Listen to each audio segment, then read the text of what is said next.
welcome to the show. This is Ted Talks Too Much. And I think we've got another great one for you today. I'm Ted Moss, ex-asphalt worker, stand-up comedian, and your host. We are located in the OK Boomer Studios just outside of Flint, Michigan. That's right, Flint, Michigan's water wonderland, where the people are still wondering when they'll get some clean water. But while we all wait for that to happen, let's talk. And on today's show, I think we've got a great guest. You know, he's one of the smartest people I know doing stand-up comedy. Been kind of a mentor to me. Anytime I have a question, he's the guy I go to. So if my stand-up is messed up, it's kind of on him. But we'll be back with all that in just one sec.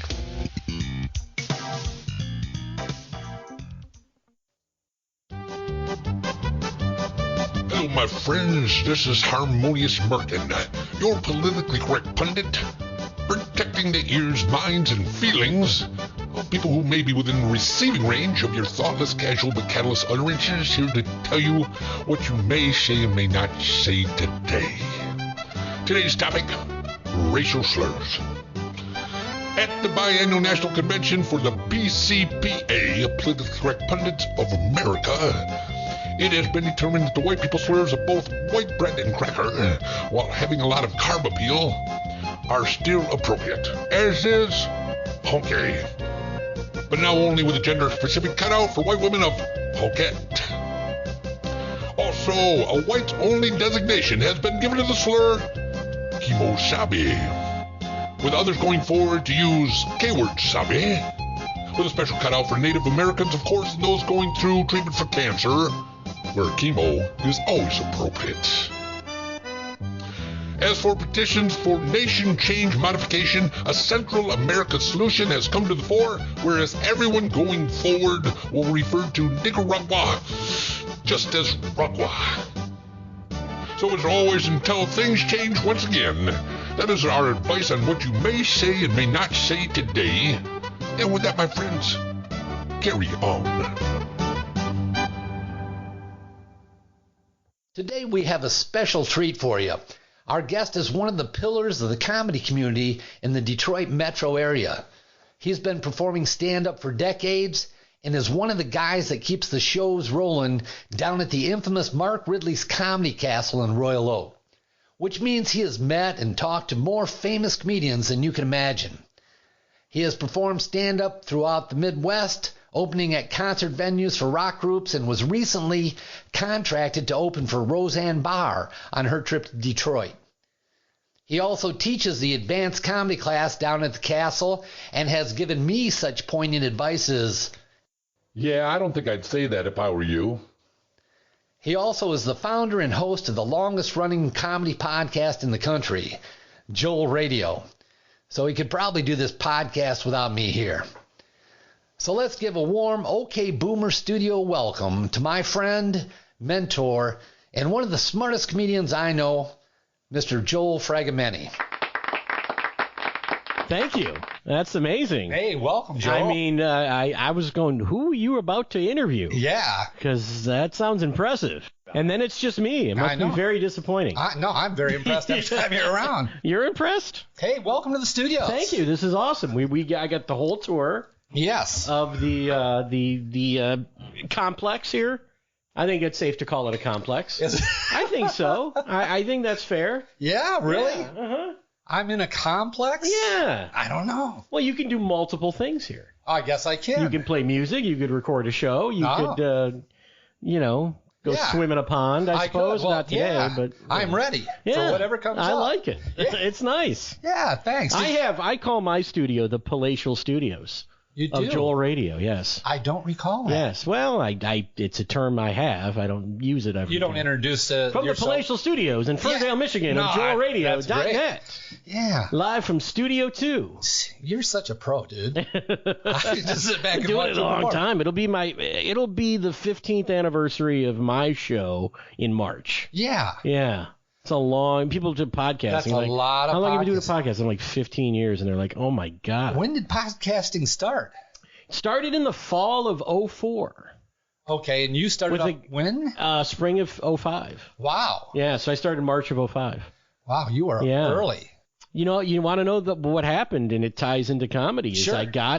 I worked a feature weekend at the Comedy Castle. Okay. And you get a check from that. Right. And I took that check and I went to Guitar Center.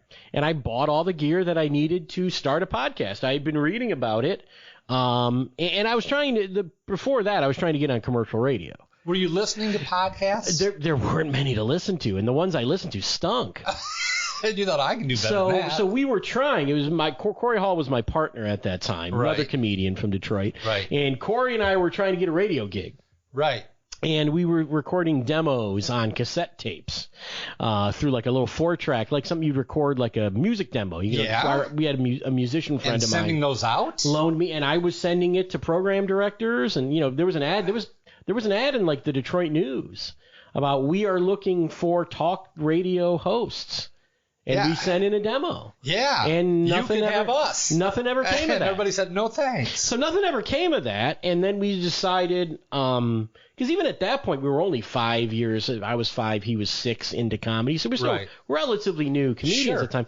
But we were both, you know, touring, working the road and stuff. And we said, well, what if we did because there were comedy podcasts, but they weren't done by comedians. There was no stand-up comedians doing podcasts at that time. Well, wasn't Adam Carolla one of the first podcasters? He was, but he was on commercial radio, too. That's tough to remember. So he was still on, I think he was doing like Howard Stern stations on the West Coast after Howard Stern. I think Howard Stern left. I think Howard Stern went to satellite in 2005, I believe. So there's like a big change. He went to satellite, commercial radio, and that's probably why they were looking for hosts, because commercial radio had this big mix-up. And believe me, this ties into commercial radio eventually. So we said, let's do a show here. We'll be the only comics doing it, because there were 150, 200 podcasts in the world at that point. Right. So you could find out. You'd go on an index and you find out all of them. You could listen to all of them. The ones in the comedy category were just like a husband and wife talking. Right. You know, trying to be funny, or two guys who wanted to be Opie and Anthony or something talking. And so we said, well, we're actually comedians. We can talk about our experience on the road and stuff like that. Was that the thrust of it at first? It wasn't movies or entertainment. It was comedy. We were definitely going for we want to do commercial radio. So morning radio, funny takes on the news, right? Celebrities, you know, funny interviews with other comedians. You know, right. That's sort of what we kind of started out to do, and I still do that, even though it's changed a little bit. So that's what we were like. This is the blueprint for our ultimate morning radio, commercial radio show. That's why we did the podcast. The podcast was not, you couldn't make any money podcast. No one knew how to get it. Right. I mean, it was like, you have to remember, there was iPods. You'd listen to music on it. I remember that. And you could get your podcast onto an iPod, but you had to do it in a way that didn't even make sense. Right. There was no automatic way to get that. So some did you people have a hosting service? Well, yeah, I got the website and the RSS feed and all that stuff you still need to do a podcast. Right. So I ended up getting all that, paying the money for that, bought all the equipment. We literally, the day I bought the mics is our first show. Wow. And you can still listen to that. It's at joelradio.net. Go all the way back to 2005, and you can listen to it. It was called the Corey and Joel Radio Show. Oh, he got top billing Well, on that. we were partners, good. And yeah. I think we did Rochambeau. I think we did rock, paper, scissors. And he won. Yeah. So he got the first billing. Okay. But it was Corey and Joel Radio Show, which has made it easy when he quit that it became Joel Radio. Oh. It was actually a nice, smoother transition. But anyway, Corey and Joel Radio, we even called it Radio Show because we wanted to attract radio people to what we were doing. And we did that show. Again, we were the first comedians. I mean, you literally knew all the shows in the world. It was very easy to find them. Right. And everything was, you know, on podcast sites. Like there was a site called Podcast Alley and Podcast Pickle, and they would group things into categories, and you would submit your show to them. So we were in the comedy category with other people, and we were probably top 10 in the world in the comedy category. You know, pretty early on. But at some point, you gave up on doing radio, just saying podcast is going to be the thing? No. That didn't happen until much later. In fact, I don't know if that still happened for me. But you're ready to do radio. Well, you actually do radio. I do, but that's... Okay, so as we started doing this, we were 2 years into doing the podcast or something like that. podcasting started to get a little bit of heat with the industry, a little tiny bit. And a guy's idea was, why don't he went to Mark Ridley. This was one thing where he kind of had a brush with success, I suppose. Right. He wanted Mark Ridley to record the shows at the Comedy Castle and sell them as podcasts. Now, hold on. Why don't you explain what the Comedy Castle is for those people who are not local? Okay. Comedy Castle is one of the original comedy clubs in the country from the comedy boom. It started in 1979. Is owned by a guy named Mark Ridley, who was an amateur comedian. He went out to L.A. and went to the Comedy Store and said, that looks cool. I'm going to open one of those in Detroit. Right. You know, it was kind of like podcast. There wasn't any comedy clubs. And what year was this? 1979. Okay. And he opened his club in the back of a restaurant, and it went really well. And eventually he went through several different restaurants, then found his own space, the current space. Right. And when was the boom in comedy? Comedy club everywhere? In the 80s, and there were clubs everywhere. So he opened up just in time for that. He was the original boom comedy club in Detroit. Then others came around and started and have since gone out of business for the most part. But yeah, so anyway, so Mark Ridley, a guy said to him, he said, I want to record your weekend comedy shows, and what we'll do is we'll put them on this iPods. People can pay a couple of bucks and listen to your comedians. And from that money, we'll cut the comedians in, and the club will make money, and it's good advertising for the club. Right, and this is after the show, so it doesn't interfere with people attending the show. No, this would be the actual show. The guy said, he said to Mark, we need guys to do like an interview portion. Sure. So who's going to interview these guys and make a show out of that? Well, Mark Ridley knew that we were doing a podcast, me and Corey, because we were both regulars at his club. Right. And he said, well, I've got some guys that are doing a podcast already. Do you want to bring those guys in? So we had this whole meeting, and we started recording demos. They brought in an engineer, gave us all this gear.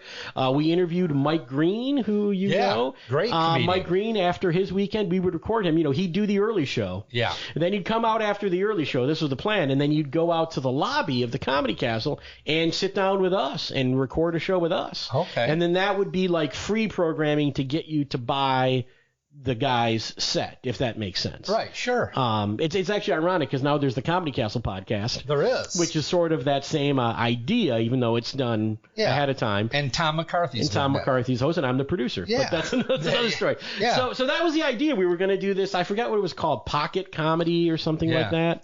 And this guy who's like an old radio guy who, a producer, program director guy, and he was going to do it with us. And he said, here's the deal. Then you guys will go on the road and you'll go to other clubs who have signed up for this service, and you'll interview their comedians. Right. So the idea was we were going to be like on a salary, and we would travel around the country recording interviews with these comedians, which was like no one was doing that at that time. And it turns out he somehow couldn't get the funding, or he couldn't get enough clubs to sign up or something. So that whole thing went away. Right. Then the commercial radio angle, when that went away, we said, okay, we got to try for commercial radio. There was an all-talk station in Detroit, 97.1. Still you and Corey. Me and Corey. And they had Opie and Anthony. They were Howard Stern in the morning, but Howard Stern had already gone to satellite. Oh. So they were using Opie and Anthony in the morning. Right. And then Talk All Day, and some people you probably heard of. Tom Likas, I think, was on that station. Yeah. Some radio talk show guys. And we hired a guy who shall remain nameless. Okay. But we hired a guy that had some experience in radio he was like an independent producer. He did like phony phone calls and stuff like that. And we had both done phony phone calls for this guy. Sure. And he'd give us $100 to do these phony phone calls. Yeah. And we did Man Cow and a bunch of shows. I did Howard Stern for him eventually and stuff, but phony phone call on Stern. And I said, would you be our agent? Would you shop our show to radio stations? And he said, sure. So we recorded a demo just for the radio. I still have it if you ever want to listen to it, Ted. I do. I really do. And we made little CDs with our picture on it and a little headshot of us. And we made like 4 different tracks, which were 4, 5-minute bits or whatever. And we sent them to this program director, and we sent him one, and then we sent him a second one, and did all this stuff. And he says, okay. And he got a hold of our agent. He said, I'll have lunch with these guys. Well, that's exciting. So this is the program director of 97.1 CBS Radio at the time. Opie and Anthony in the morning said, I'd like to have lunch with you. Yes. We go out to lunch with this guy. And you messed up, didn't you? No. We were being real funny with this guy, and he was a younger guy, and he goes, you guys have something that you can't find. It's you guys are a great team. You have great charisma. He says, here's what we're going to do. He says, we're going to get you an overnight shift. So you're going to be on from 2 a.m. to 4 a.m. for two nights, Saturday, Sunday night. How wide though? On 97.1. Okay, so on the radio station, but 2 a.m. to 4 a.m. But that's local radio. Local radio. Detroit, CBS Radio. But it's a huge station. Yeah. In fact, we were on the first night. We were on after a Detroit Lions preseason game. Oh. So it was a Lions game, and then we were they did a little Lions wrap up, and then we took over. So we did 2 nights from 2 a.m. to 4 a.m. I may still have recordings of those. Are I you don't doing know. Lions jokes as you open up we did because they got the shit beat out of them. But even in preseason, yeah. So we did this 2-night demo, and it was funny because we were getting people to call in. Like Sal D'Amelio called in. We gave out the hotline number because that's the thing about radio you don't understand. Is like people don't call in. People think like, oh my God, how would I get to talk radio, especially at 2 a.m. They do not get a lot of callers. Really? They might have, hundreds of thousands of listeners. They might get 2 calls an hour. I used to love those call-ins, though. That was the highlight of the shows. A lot of callers are the producers or people telling their friend to call in, giving them topics. Yeah. Like they'll have an intern call in with the topic, hey, man, it's Steve, and I was just wondering, and it's like they'd feed them a topic. So that's what happens in radio. So we were getting our friends to call in, and my cousin called in. Oh, and you're shattering my dreams. Well, that's the way the business works. Yeah. But anyway, we made this show with live callers, and we got some random people that called in, and we got, yeah, you guys are really funny and stuff. And we were working with one of the real engineers that works at the station full time. Right. And we had to do these FCC things about what we won't say, and we got the whole spiel on that.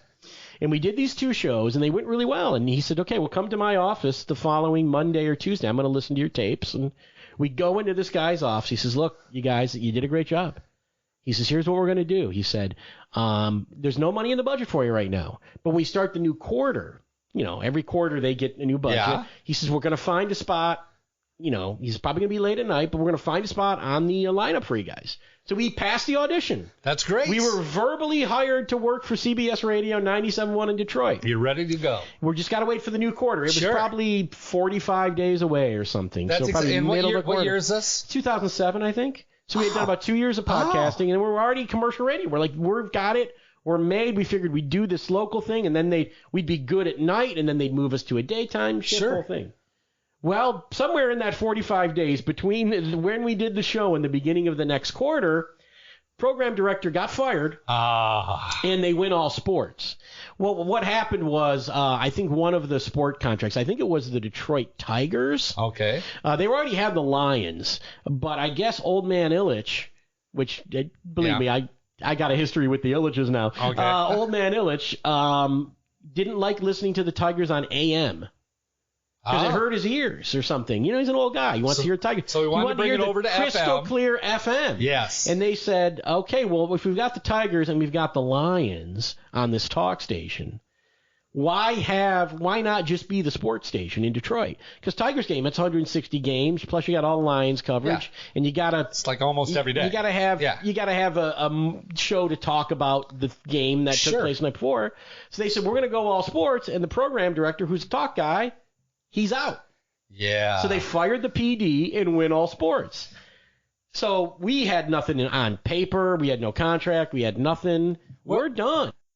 You know what? I find the whole story very inspirational. Yeah. As a matter of fact, I'm inspired at this point to change the name of my podcast from Ted Talks Too Much to Joel Talks Too Much. Well, I talk a lot. Damn, yeah, you are easy. Yeah, no, that's very interesting. But a lot of people don't know this about me, and certainly if you didn't know me in 2007, you would have known this all going on. And then we had that agent pitch us to other radio stations. I remember we went up to WJR to shake hands. Now, with how the long have director. you been? And that never worked out. How long have you been working at the Comedy Castle, bringing it back to the castle? On the staff, as far as stand-up? I think about 8 years now, 8 or 9. Is it 8 going? I think we're going on 8 in March. It'll be 8 years. Yeah, and all those years, you've come in contact with an awful lot of famous people. Sure, a lot of big people in the entertainment industry. Yeah. And that's got to be interesting, I would think. What I'm thinking is I want to know, who are these people and why are they famous? I mean, what do you... Well, you've had a chance to kind of meet a lot of them and kind of compare and contrast. Well, is there anything uniquely similar about people in entertainment that are coming in that are pretty successful? You know comedy, and comedians are all different. I mean, you can, if you wanted to say what is the typical comedian, you'd say they're thin-skinned, neurotic, very worried about their set, even when they're really good. And I've certainly seen that. I've I've seen a guy that many people would consider the greatest comedian in the country punching the wall backstage about his set. He just killed Sold Out Show, had one of the best sets you'll ever see in the history of stand-up comedy, and is punching the wall because he didn't think it went well. So that is the thing you see. They're all very intelligent. Oh, absolutely. Well, I don't think there's a lot of real dummies doing comedy. You'd be surprised. Some people are not nice. Some people have an attitude. Some people feel like when they're at the Comedy Castle. Funny, for us, you and I, and guys in the Detroit comedy scene, Comedy Castle is like this high pinnacle thing. Now, if you've been in movies and television shows and you're famous worldwide and you're on TMZ and stuff, Comedy Castle is not the tip top of the mountain. Yeah. So some people feel like they're slumming it when they're playing in a club like that. So some guys are kind of down about the fact that they're there, like, oh man, I was on TV. And yeah, now but I'm I here. think in entertainment, once you get to a certain level, you make it. You're going to have a sitcom. You're on TV. You have one of these things going. All those things are temporary, and every once in a while you have to take a step back, and all of a sudden you have to go back on the circuit. You're doing comedy clubs again when you don't want to do it. You used to do theaters, but you don't have that pull anymore. So I think there's the up and down of being in entertainment. There's guys you've never heard of. Sometimes even opening acts. So not even the headliner, an MC feature with the biggest egos you will ever see in your entire life. Just complete a-holes, complete jerks. Then you have really famous guys that everybody will know that are the nicest people in the world and are super cool to hang out with. So there's no universal truth. There's really no universal. Like, here's an example. Tom Arnold. Yeah. Famous guy. Yeah. Everybody knows Tom Arnold. Yes. Nicest guy in the world. Really? Super easy to deal with. I wouldn't think that. Drove him around. I even was comfortable enough, because this is a thing that I can't do. Because I drive a lot of guys to radio stations, TV, stuff like that. When they're back in town. and forth to the hotel, whatever. I was actually able to talk about his career with him, because that's kind of a no-no. You don't really want to do that with a famous comic. Really? When you're in some sort of working capacity. Because you don't want to be a fan. Even if you are a fan. Oh. So usually you're making small talk. Oh, when the weather's in. Oh, where are you going next? Where are you from? Okay, you got kids? You're doing that kind of stuff. You're talking about movies. I had a nice conversation with John Lovitz about movies. I wanted to tell John Lovitz, man, I love this movie. Tell me about this. But I couldn't do it because I felt like it wasn't right. But with Tom Arnold, I said, hey, man, you cool if I ask you questions? Ask me whatever you want, man. And I started talking to him about, he had HBO specials back in the day in like the 80s. Right. And he told me a little piece of trivia that I didn't know. He said Judd Apatow got a production deal. He was a stand-up comedian. Yeah. Got a production deal from HBO. And the first thing that he produced was Tom Arnold. Really? Yeah. How about that? Well, if I knew who he was. Judd Apatow, he's a producer of The 40-Year Virgin, director. Oh. Yeah, but see, you have a movie background. This means nothing to me. He's one of the most famous comedy directors in the world, I'd probably say. All those Seth Rogen movies, all that stuff, he's behind all those. So Tom Arnold is dropping names. Tom Arnold was cool. Yeah, and he goes, that was, and I go, wow, that's really cool. I didn't know that. And but then other guys, sometimes it's just really awkward. You hang out with them, and there's not much to say. Are things off limits? I mean, could you have asked Tom Arnold about Roseanne? I could have. But he might have been a jerk about it. I don't know. At the time, I didn't have my run-in with Roseanne. Yeah, he could have asked you about Roseanne. This was before that. But usually it's small talk. You don't really talk to him about, hey, I loved you in this, I loved you in that. Right. Some people will bring it up. If they bring it up, I feel free talking about it. Let's take it to the other end of this, because you teach the Comedy Castle comedy class. Yes, the advanced comedy class. Yeah, what about these new comedians? Yeah. Do they have anything in common with each other? It depends. I mean, I think most people, and I think the thing that the advanced comedy class is it gives you a lot of knowledge about what is it really like to be a working comedian. Not a guy you see on TV, not a guy that's, super famous. But what kind of people are you drawing? I'm more interested in what the landscape is of the potential comics that are coming through it. I mean, out of your class, do you see like 20% of them are going to be really good? Or do you ever run into somebody and go, geez, you really should not be doing this? Usually when I get to somebody, so I have the advanced comedy class, there's a beginner comedy class. Right. Beginner comedy class is basically like you're just going to get on stage.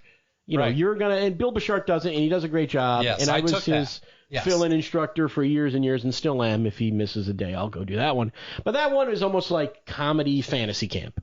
Yeah. We're going to work on telling some jokes. You're going to invite your friends to this night at the Comedy Castle. Get over your stage fright. You're going to put on a show. Yeah. And you guys will do your show, and all your family and friends will think you're the greatest thing in the world. And you've done it. And you've done it, and that's it. Yeah. My class is like, you're going to go to the club, and you're going to work on this stuff, and you're going to play to open mic audiences that aren't going to like you. You're not going to play to your friends and family. And so it's really different. I guess when we talk about, like, who am I getting? Yeah, what kind of people decide that this is something they want to do? It's a lot of it is comedy superfans, which is funny because in this age versus like when I started 20 years ago, there's so much more information about comedy. Right. That some people, and a lot of it is podcasts and stuff, all these comedians doing podcasts, they feel like they know the business or they hear road stories. Yeah. And they haven't actually experienced those road stories, so they know what the road is and they know that. And honestly, to be honest with you, and I'm guilty as anybody of doing a show and talking about these things, it ain't what people think it is. Right. People think they know exactly what it's like to be a stand-up comedian, and they really don't. Yeah. Oh, man, I heard about this guy putting down hecklers, and it's like, my advice is don't put down hecklers. Yeah, avoid that. I know you see that on YouTube, and it's funny to you, and you're like, I'm going to do that. But it kind of doesn't work like that. You know what? My experience, you only get a heckler about once or twice a year. Not only do you not get them, not very often. When you do get them, if you go crazy and like insult them, the audience can turn on you. Right. Because you're not. Now, if you're a famous guy, then sure. Maybe, famous guy putting down some drunk heckler at a little club is funny. But when you're unknown and this heckler is being a jerk and you're like, hey, can you shut the fuck up? Yeah. Dude, I don't go to your job and slap the dicks out of your mouth. Exactly. How dare you do that? Then you go like, this guy's an asshole. Right. Boy, this guy's just the opening act. Why is he doing that? Well, there's a skill to it. Well, there's a skill to it, but usually the audiences aren't there to see that. The audiences aren't there to see hecklers get put down. Well, is your typical student young or old? Are you getting young kids that want to be comedians going forward? I get all different. I think with stand-up, I think being young is good in that you have a lot of time to learn the craft. Right. But I feel like the best comedians coming out are older people. Like if I say, like how old were you when you took the class? You were in your 50s, 40s, 40s? I was over 60. Well, Ted looks so good. You don't know how old Ted is. I'll send you some He's naked Benjamin pictures. Button. Ted I'm sitting across from him. He looks like he's 25. It's unbelievable. That's older than shit. Me and dirt. Older people know who they are, and the audience can relate to an older person. The audience at a comedy castle or like a big comedy club like that is, I always say to use this term, it's like a 40-year-old woman's birthday party. That's who's at the club, okay? You got to work to that. So it's people on dates, it's older people because comedy clubs are relatively expensive. You don't get a lot of teenagers. You don't get 21-year-olds there. Right. So if you're 19, 20, 21, and everybody at the comedy club's over 40. So you think the older people it's hard do better? To relate. I mean, older in that over 30? The audience can relate to an older person. If you're somebody that's got kids and a wife and you're making jokes about that and you work in an office or something like that, you're going to get more response. I mean, what did the guy talk about last night? I think this guy last night, because I was at the open mic last night because I had some students on that and it was a guy who wasn't my student. He was a real young guy. This guy was 18 or something. And it was all like, let's talk about good Netflix shows. And it's kind of like, audience can't relate to that, dude. Yeah. They don't sit around watching Netflix all day like you do. And even if they did, when you're talking about real life stuff, people can relate to that. Right. Even what I do, I talk a lot about dating and stuff, and man, when I was in my 20s and kind of came up with that act, even then it was like most people weren't that into it. And then when you get older, you almost feel like, boy, can I still talk about going out on dates and stuff? I came up with that act in my 60s. Yeah, that's different. But there's you got to make it relatable, I think. And for young comedians, that's hard. So I would say if you've got a little bit, I'm not saying there's a specific age, but if you're a guy in his 20s that's married with kids and you have jokes about that, they're more likely to get into you than jokes about getting high and Tinder and stuff like that. I think there's a lot of young guys doing comedy. I mean, young to me. Yeah. I like to say that typically the people that I'm doing comedy with, my peers, are guys that are like 23 to 35 living in their parents' basement. Yeah. I mean, there's a lot of those guys. Yeah. But do you feel like the audience can relate to what they're saying? Well, if they're clever. It depends on what they lean on. Right. You know, I've seen really young, attractive women lean on saying things that are dirty. They get a shock. Pussy jokes. Yeah, they get a shock reaction from the audience. Yeah. And that's where they stay. Yeah. And they always get the shock laugh. But that's it. It's not that clever. And that can be really funny, but it also kind of limits who's going to be into your show. Yeah. And again, but here's the thing about me, and you know this from taking my class. I'm saying, you do these things, people can. If it's funny, anything can work. There's nothing off limits. I never say you have to do this, you can't do that. Because I saw some guy on Facebook the other day who's like, you know what the problem with comedy is? People telling comics what they can't do. I'm saying you can do anything you want if the audience thinks it's funny. I think one of the problems with new comedians, and it's certainly something I stress, is let the audience decide what's in your act. You write what you care about. You write what you like and what is important to you and what you think is funny. But if the audience isn't laughing, you can't continue to do those jokes. Right. You have to, move over to something else. Are some things off limits nowadays? I mean, with everything that's going on, people being politically correct and current events. Yeah. I mean, there's always, I call them buzzwords that you should probably avoid. Yeah. Your hot take on AIDS. Yeah. Even if it's really funny, is probably not going to go. Abortion, AIDS, racial things. I mean, I always tell a story in my class, but, when Ferguson, Missouri happened and there were race riots. Are people doing jokes on politics? They would make jokes about Ferguson, Missouri, and the audience would be like, boo! And then guys were like, I can't believe they didn't like my Ferguson. It's like, because, guys will be typing stuff on Twitter or Facebook. Yeah. And then they try to do that as a live comedy bit, and it doesn't work. Right. Yeah, so I think there's certain things that you shouldn't. Can you do Trump jokes? Sure. Do you lose half the audience? I mean, I think with Trump in particular, his hair is, fair game. Yeah. No one gets offended because his hair is, I don't care if you like Trump or don't like Trump. Right. His hair is wacky. He's got a foreign wife. Right. He's got this ex-wife. You want to make fun of his sons who are a-holes, whatever. Yeah. You can do that. Yeah. And no one's going to have a problem with it politically. When you start getting into policy and building the wall and all that stuff, then people start to get a little, because, I mean, that's the other thing. You can be in your circle of friends, nobody voted for Trump. And you can even go to some open mic and nobody voted for Trump. But once people start paying $20 to get into a show, you're going to have people that voted for Trump. And you're going to be all this anti-Trump stuff that you did at the New Way bar on a Monday night at 1 a.m. And you're going to get to some place and they're going to love Trump. So, again, that's where I talk about you can't do the stuff the audience doesn't like. Right. I had a guy that came to Flint, and he did some political stuff, and he told me ahead of time which way he was going to lean. Yeah. And it was in Flint, Michigan. Yeah. And I grew up in Flint. I'm like, I don't know that I'd do that. Was he doing conservative stuff in Flint? No, he's doing really liberal stuff in Flint. Liberal stuff in Flint. Yeah. For these guys that were, shop workers and stuff. Yeah. It was bad. Yeah. Yeah, I think you have to be sensitive to where you are and what the people think. Yeah. Now, you know Kara, right? Yeah. Yeah. Great gal. Sure. Funny girl. Yeah. Really. She did my class. She's doing very well for herself. Yeah. Getting lots of gigs. Yeah. I just did a corporate show with her right before Christmas. Nice gal. Yeah. She came into Flint, and she lives in one of the suburbs of Flint, which is Grand Blanc. Okay. Grand Blanc historically was the wealthy suburb of Flint. Yeah. If you weren't living in the mansions downtown and you had a lot of money, you were living in Grand Blanc. Sure. Well, it's adjacent to Burton. Yeah. Burton is Flint with dirt roads. I grew up in Burton, and I was there. And really? I did. Oh, and we were there. You poor man. I had no idea. I know. I've come a long way.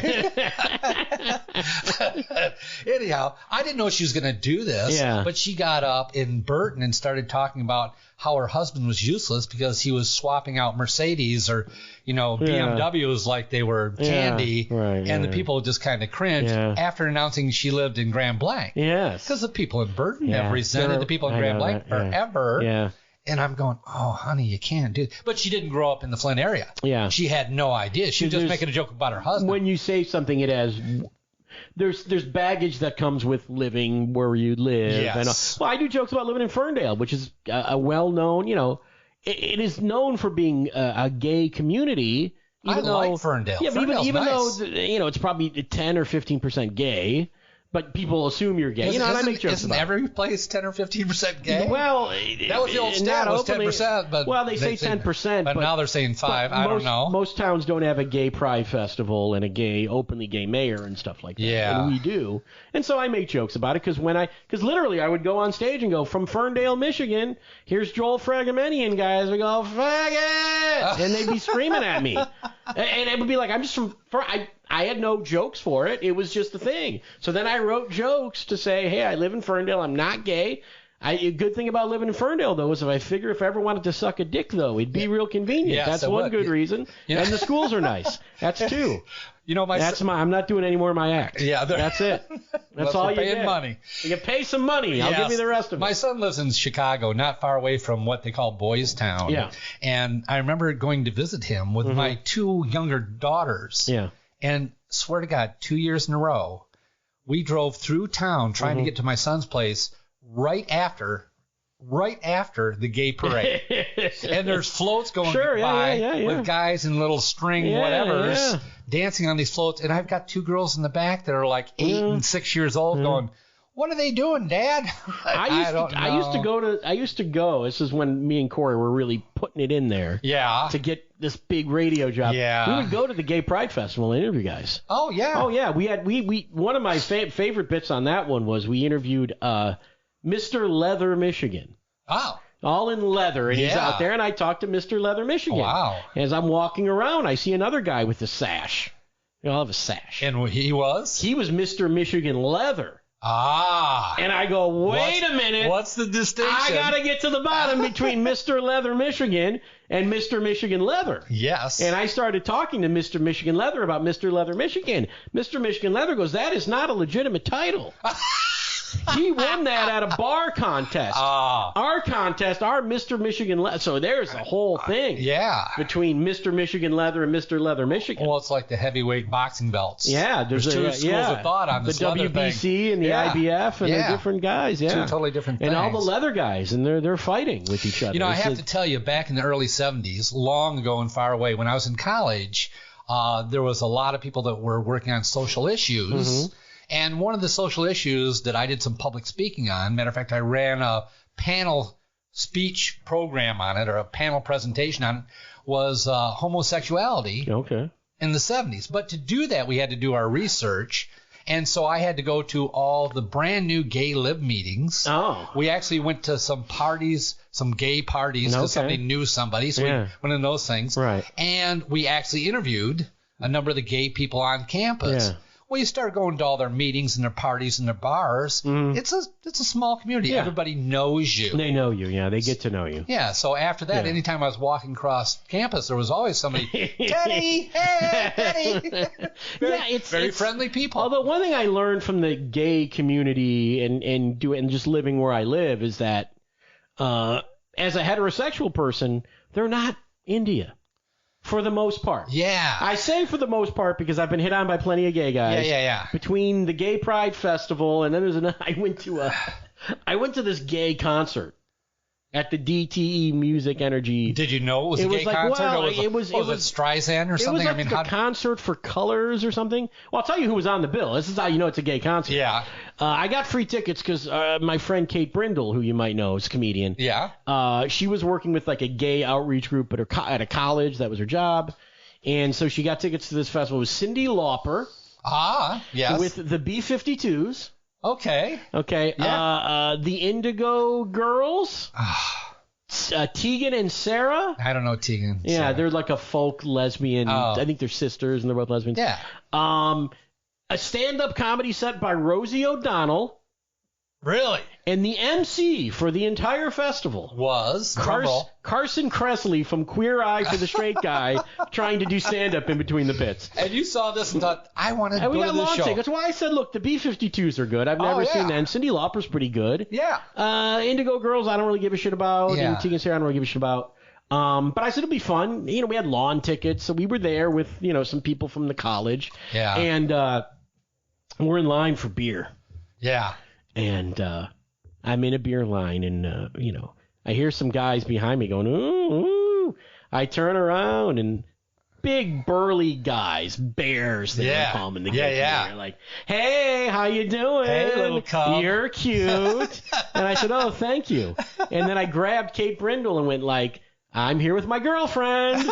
And they're like, oh, he's straight. Yeah. And they were so bummed. Meanwhile, Kate Brindle wasn't my girlfriend. Yeah. So I just grabbed Kate and I go, thanks, Kate, for getting me, because I was getting hit on pretty hard at that thing. No, I think that's great. I think you should take that as a compliment. Yeah, I take it as a compliment. It was embarrassing, but I didn't, at some point you got to go, hey, I'm not gay. Because you don't want to, lead somebody on to the fact that you're, that you're going to do something with them. So I just grabbed Kate and went like, this is my girlfriend. And they were like, oh, he's straight. Back when I was in high school, my best friend lived with just his father and his father's boyfriend, Raphael, who was a younger Hispanic gentleman. Yeah. And they shared a bedroom with a mirror on the ceiling. And they both, did hair and wore full face makeup and eyeliner and everything all day. And it had really a lovely place.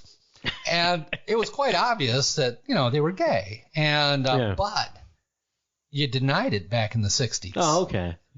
So they were roommates or something. Oh, why do they have a mirror? Why do they have the same bed? I don't know. He probably sleeps on the floor. I'm not really sure. Right, everybody just denied it. Right. I mean, that was how you handle that. There was some guy that I heard, it might have been the comedy contest, or might have been open mic, where the guy was like, remember your aunt's roommate when you were a kid? Yeah. And they're like, the aunt had another lady living with her. Yeah. Like, what is that all about? Yeah. Yes. Well, I think it's better that everything's out in the open. Right? I mean, there's no harm in it. Yeah. I mean, where are we? The only thing here's what confuses me. Yeah. My friend's father used to have a lot of parties. Okay. A lot of guys come over and party at a pool, kind of a secluded area where they could go skinny dipping and have these kind of wild parties and stuff, which is fine. They were all very nice.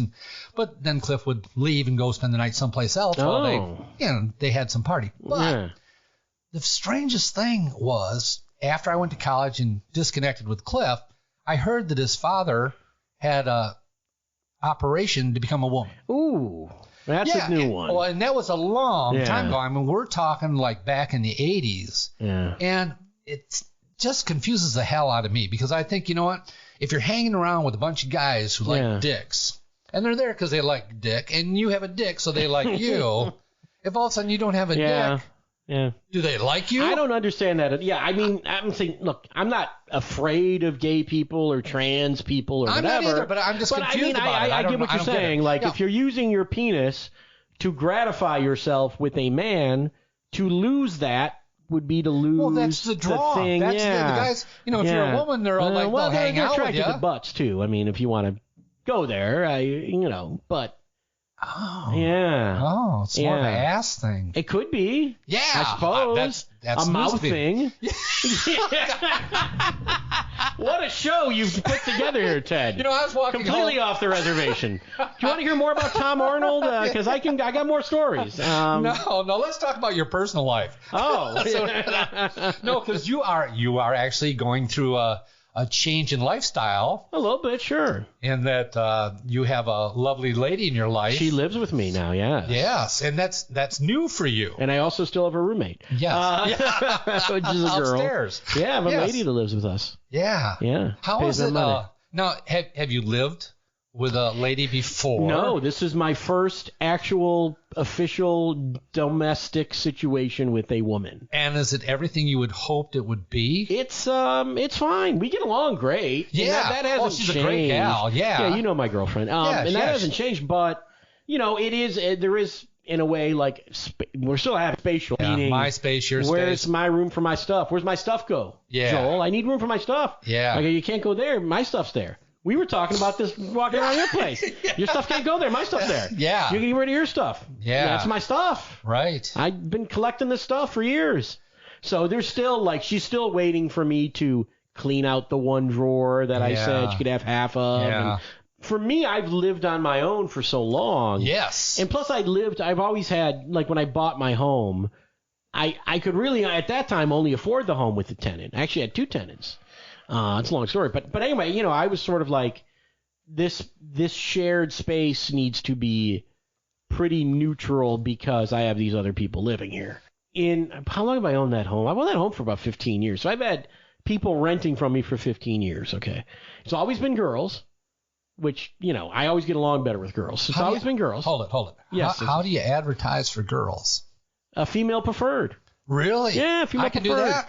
Well, look, you cannot discriminate on sex if you, for example, own an apartment that has its own dwelling. That would be considered illegal to say I need a male or female. But if you're moving in with me. If you're living into my home, in my space, and I'm sharing that space with you, I can request age, sex, all that stuff is not considered discriminatory. Can you go blonde or brunette? I mean, can you? How? I don't look at it that way.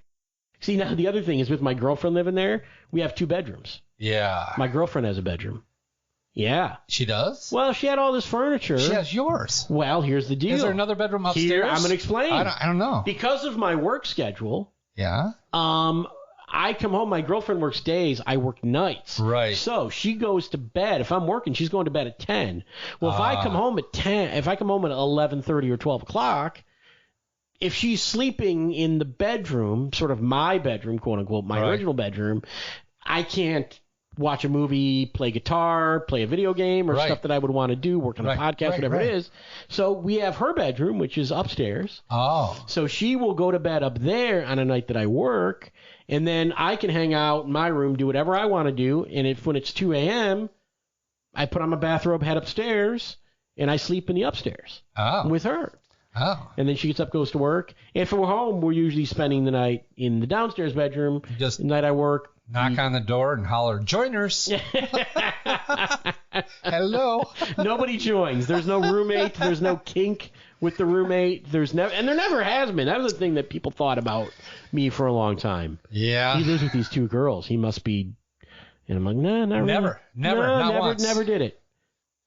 Honestly, I was living. Listen, you have to understand, I was a road comedian. Yeah. I did not have a lot of income. You've seen my house. Yeah. It's in a very expensive area. Yeah. It's not the biggest house in the world, but where it is. And it's very nice. It is nice, especially compared to the other houses on the street. It's much nicer than some of the nicely decorated, and too. It's in a nice area, so it's a very expensive home. Yeah. And so I needed money when I was on the road to pay for this house. Sure. And so I couldn't fool around or hit on the girls who live with me and stuff. Yeah. Not that I didn't want to. Yeah, I know. Well, but I never did. I know another comic that rented out a room and got a beautiful girl off Craigslist. Yeah. That was probably about 6 years younger than him. Oh, yeah. And she was just smoking. Yeah. And they ended up becoming a couple. Okay. But, when the couple falls apart, the girl goes away. Yeah, then the whole situation is off. Yeah. So, you never want to do that. My problem is that I play piano at 2 a.m. Well, there you go. And I'm singing into a microphone with an amp. Sure, yeah. Not well, just loud. No, I understand. And I don't know who's going to. I need a real good-looking deaf woman. Or you need to figure out how to do those things quietly, Ted. Well, you can't plug a jack and headphones into a baby grand piano. You can't. Yeah. But you could have a keyboard. You could have that. You could have. That's what I need. I need more. For your guitar, keyboards. your amp will probably have a headphone jack, so you'd be okay that way. Do you think anybody want to rent a room with a piano in the room? That's maybe. That's the situation. What if you got a piano player? Yeah. Yeah, there you go. So, but I mean, that's the thing you got to consider when you have a tenant is where can you watch, if you've been to my house and it's like, I have a really good deal in that my bedroom and my quarters is like an addition to the house. Right. The second floor is actually not over my thing. It's over the rest of the house. So I can make as much noise as I want in that room and really nobody hears it. Oh, which that's is great. good. Yeah. Yeah, I was lucky in that way. That's the way the house was set up. Somebody built an addition on in the 50s. It's a 90-year-old house. I can do the same thing in my bedroom. Yeah. Because the other bedrooms are. Yeah, exactly. So you have all that. So it would work for you. Yeah. It could. I don't know. Maybe that'd be good. Maybe I wouldn't be so lonely. You're getting really deep domestic I situation. I don't talk about this stuff on my podcast. Well, you do on You're mine. You're getting all new news. I know. Thank God no one listens to this. That's the thing I'm thinking about right now is thank God it's not on my show with my thousands of listeners. And you have Ted's show, which is you get it God knows where.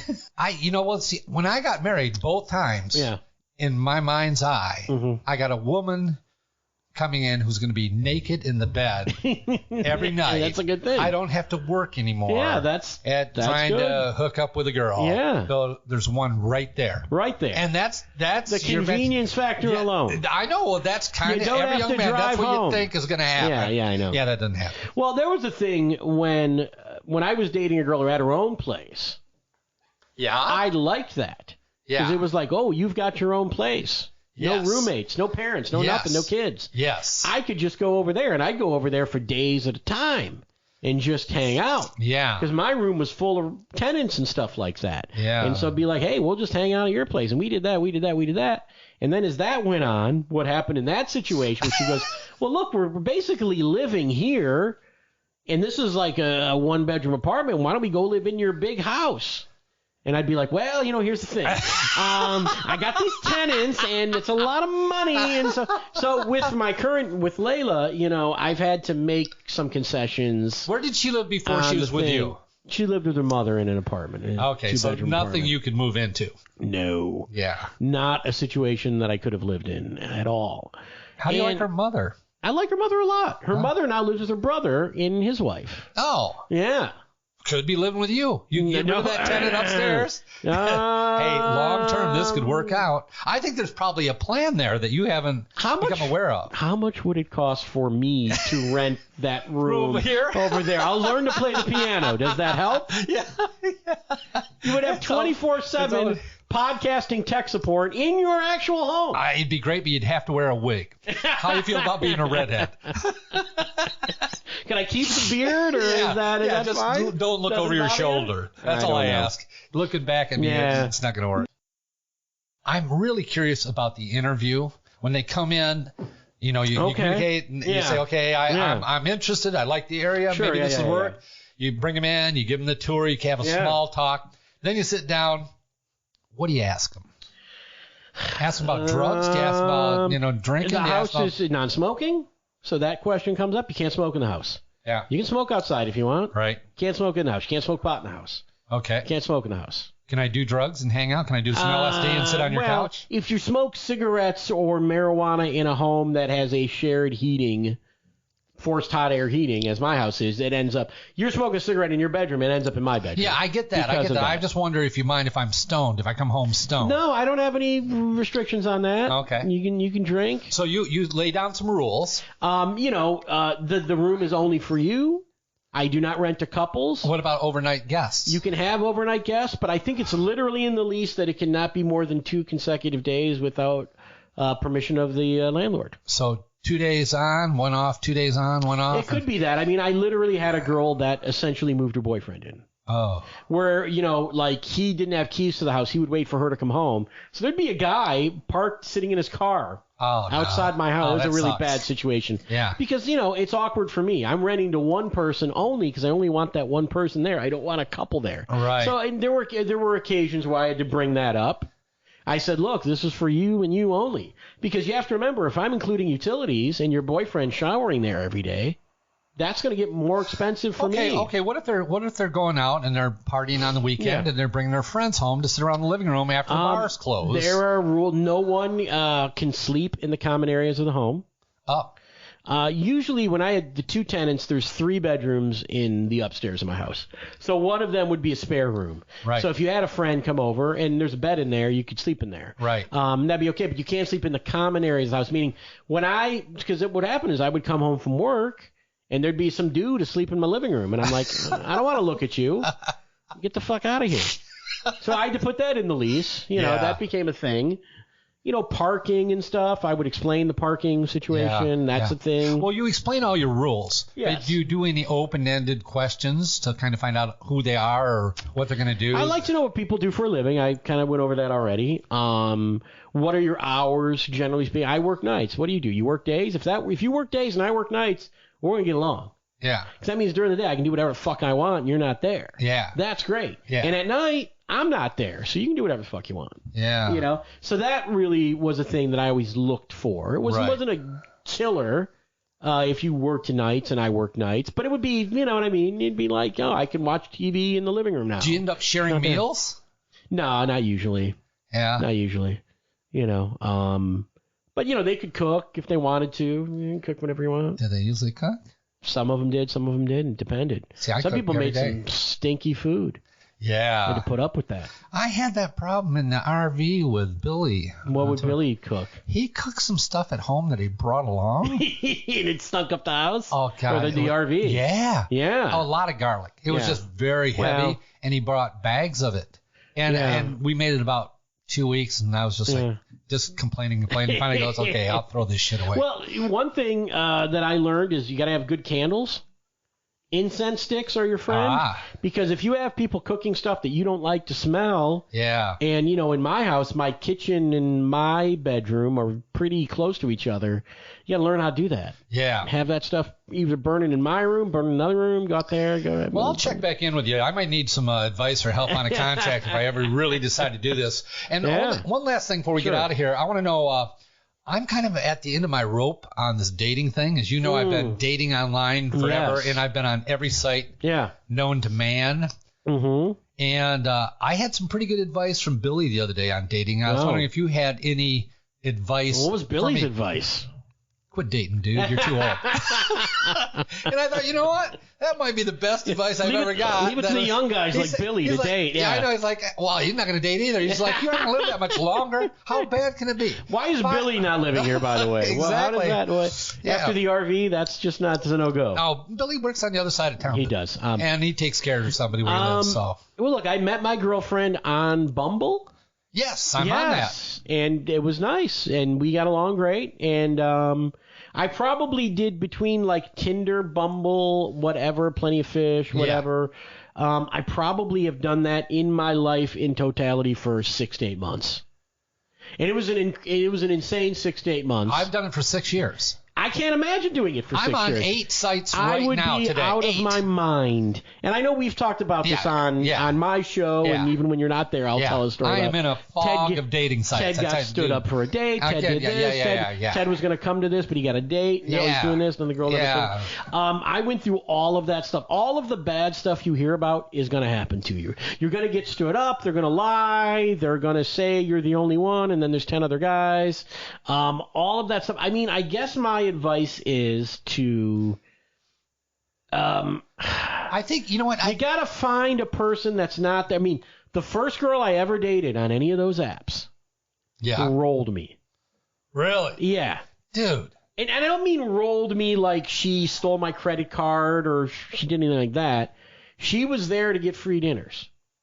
And I learned that about her. Yeah. Because after our first date, which was great, wanted a second date. She was not as into the second date, but we went on the second date. She was never happy on that second date. You know, I've run into a couple that live in really upscale suburbs in Detroit. Yeah. And I'd say, okay, let's meet halfway in between, and we'll do a meet and greet, just a real short hour, have a cocktail, you know, maybe something like, and have them come back and say, well, if you aren't going to drive down here and take me out to dinner, there's that too. And I'm like, no. But this girl, I'm not trying to buy it. This girl told me on the second date, because she was basically like, she didn't want a third date. Yeah. Or maybe this was later after. This probably was later after the date. She didn't tell you on the second date, I don't want a third date. She goes, here's the thing. I just don't think I'm right to date right now. That's what she told me. She goes, you're a great guy. We had fun. Our first date was really great, and like we were making out in the restaurant on the first date. It was great. Yeah. And then by the time she goes, look, I really don't think we should do a third date. I think I'm going to stop dating. Her point is, I'm going to stop dating. I go on her Instagram the next day, which she gave, not to be a stalker, but just to see what's going on. And there was this whole thing, you know, not saying my name or anything, but about you. But it was like, I went out with this great guy. He was really sweet, but I just don't think my heart is right into dating. I'm going to work on myself for a while. That was essentially the thing. Really? And I go, oh, that's so sad. And then, you know, so this is like on a Wednesday or something. So she's uniform. She's telling the world what she told you. What she told me. And I go, okay, I'm honored by this. That's a surprise. Saturday night, I go on her Instagram. Again, maybe I was a little stalky thing, but I just said, let's go see what she said. She's sitting there with a lobster bib on and a big lobster in front of her out somewhere at a seafood restaurant on a date. So, you know, some girls are really into that lifestyle of, I'm going to meet these people. Maybe I'll have sex or some sort of physical contact with them, but I'm really in it to get free dinners and go out and do fun stuff. And I was never that guy. Well, I was never that guy. I supported kids and 2 wives, and I always had the primary job. Yeah. I don't want to do that again. Right. I don't want to be the primary one. I mean, I don't mind being the 50-50 one, but I'm not looking for somebody to move in. I don't mind paying for dinners, but I'm also like, if I want I'm in this to get a girlfriend. I don't want to do this online dating thing because it's insane. It drove me crazy. Yeah. I was constantly checking my phone. Yeah. I'd be on dates with girls. The girl would get up, go to the bathroom, and I'd be on there, and I'd have 5 more girls that are hitting me up or I matched with, and I'd be like, this is insane. Yeah. I was going on 2 dates a night. I was going on, 3 dates in a weekend. I mean, it was unbelievable. I've done that. It is crazy. And then what happens is you meet more girls. Then at a point you'd go, I like these girls. Oh, now I got 2 girls I like. I got 3 girls I like. Yeah. How do you decide who's the girl? And you can never commit to one because you're like, well, I've got this one. I just like to meet her. And then you end up losing them all. Yeah. I mean, I'll tell you this. I went to Fenton for a date. Yeah. My hometown. I went to Fenton. I remember talking to you about that around that time. I said, where should I go in Fenton? And also, and that girl, who I thought was awesome, it was just too far. She lived in Midland. We were meeting halfway. Yeah. Her idea was we'd continue this long distance thing. What is too far? Twice a month. Do you think Midland's about 2 hours, so that was too far. Okay, but you are 50 miles from me. From you, yes. Yeah. Is that too far? It depends because she would come down and hang out in Detroit and stay with me for a couple days. Yeah. And then we would meet somewhere I never went to her place because she never wanted me there. I don't know what that was about. But this went on for a couple of months. There's a message there. But here's the thing. If we're only meeting every 10 days, let's say, in those 10 days, I get real lonely. Yeah. And I'm on the app, and the app's going off. Yeah. And so I'm swiping, and liking these people. And it ended up I met somebody else and had to tell her. And her heart she was busted, man. Yeah. And I feel bad about it to this day because I like that girl. And her thing was, well, we'll meet every 10 days until I'm ready to move in with you. Yeah. And it was kind of like, boy, it needed to move faster in order for me to be comfortable that way. Uh-huh. And in that in-between time, it was just like I'm meeting girls that live close to me and they're nice. And, so my advice is try to find somebody that really wants a relationship. If what you want is a relationship, put that out there right away and make sure that they're into the relationship thing and not just the dating thing. Because, you could be a guy that's going to date, that's just going to meet different women and have sex with them and do all that. Hold on. When you get my age, I know. Well, all the women want a relationship. Well, then maybe that's good. None of the women over 50 are looking to just go out and have sex over and over. I was dating. If they are, they're dating guys that are 35 to 45. I lied about my age on the dating. Yeah.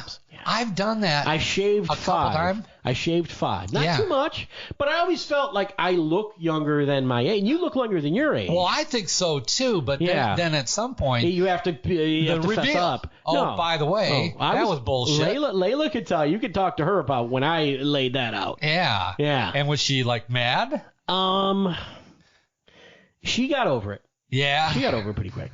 Because she knew I was a good guy at that point, and it wasn't weird because, Yeah, when I've done that in the past, I like to make that reveal naked. I think that's the best time. Believe it or not, I don't know. I'm really this age, and they go, really? Well, that's okay. Because at that point, they're okay. I don't think I can top that story. I think it's been a wonderful interview, Ted. Good luck with dating. And okay. Well, let's get out of here. Well, let's end this thing. Hey, thanks for coming in, Joel. You're welcome. Now, the plan is we're going to continue this conversation. Actually, I got some other topics, but we're going to do Joel Radio from your studio. Yes, we are. Yeah, so people can listen to that. Is this going to be out in time, or my show's going to be up tomorrow? Yeah, no.